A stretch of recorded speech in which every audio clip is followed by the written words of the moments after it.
kilometers north of Cape Coast is Ochin River in Asen Manso. In this river, then a stream, slaves transported from the northern part of Ghana were made to take their last bath before they proceeded to the Cape Coast and Elmina castles for shipment to Europe.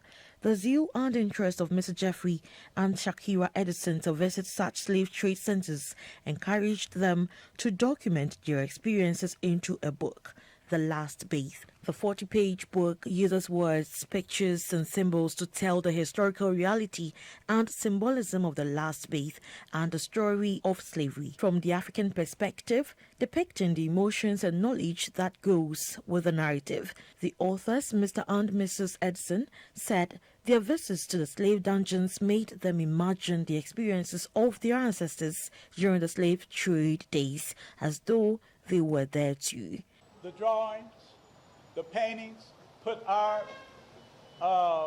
response or reaction or how we felt about it, and that is captured in the book.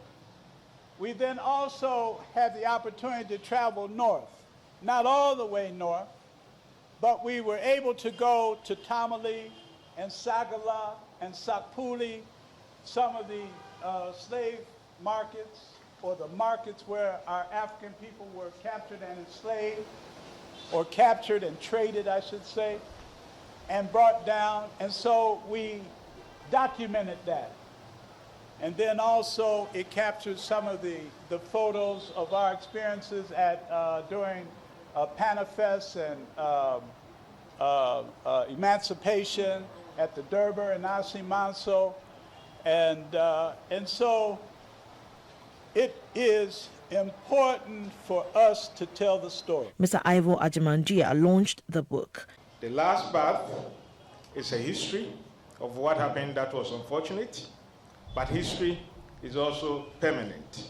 And in the sense that it is, this book adds up to what has already been written, the slave narratives of the 1800s and before then, and what the future also make of what happened in the centuries before then. The founding president of the Pan-African Museum, Mr. Kojayanga, and other guests who graced the occasion suggested that books that relate to the history of Africa and its people are made available in schools, as well as to the larger public for them to be acquainted with their history.